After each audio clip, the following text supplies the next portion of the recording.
નવસારીમાં ગ્રામ્ય વિસ્તારમાં માનવ વસ્તીમાં જોવા મળી રહ્યો છે ચાર પગનો આતંક। શેરડીની કાપણી થતાં ખેતરો ખાલી થયા છે। દીપડાઓ દેખાવા લાગ્યા છે ગામમાં। ત્યારે ફડવેણ ગામમાં દીપડાએ પશુનું મારણ કર્યું છે। દીપડાના આતંકથી પશુપાલકોમાં મુશ્કેલી જોવા મળી છે। તો ગાય ભેંસ જેવા દૂધાળા પશુઓના મારણથી પશુપાલકોને પણ આર્થિક બોજ પડી રહ્યો છે। સાંજે 6 વાગ્યા બાદ બાળકોમાં પણ ઘરની બહાર નીકળી શકતા નથી। વન વિભાગે દીપડાને પાંજરે પૂરવા માટે પાંજરું તો મૂક્યું છે, પરંતુ તેનો ખર્ચ પણ સ્થાનિકોએ ઉઠાવવો પડતો હોય છે। આ માટે વન વિભાગ કોઈ વ્યવસ્થા કરે તેવી સ્થાનિકોની માંગ છે। સાથે જ સ્થાનિકોની માંગ છે કે દીપડાથી થતા માનવ હુમલામાં જેમ સરકાર વળતર આપે છે તેમ પશુઓમાં પણ થતા હુમલામાં વળતર આપે।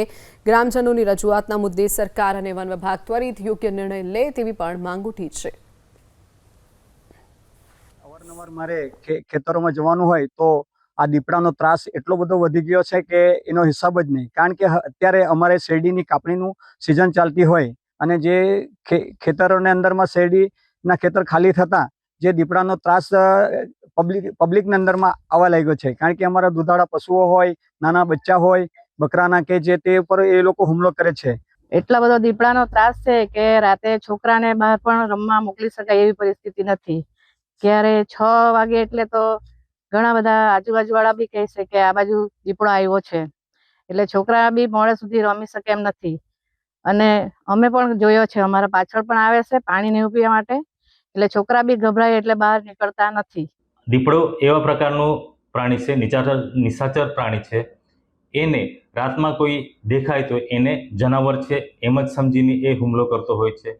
એટલે લોકોને અમે એવા પ્રકારની જાગૃતિ ફેલાવવાનો પ્રયત્ન કરતા હોઈએ કે તમે નીકળો જ્યારે પણ ત્યારે બેટરી લઈને સાથે નીકળો, અને બેટરી લઈને નીકળીએ તો એ આપણને જોઈને ભાગી જશે।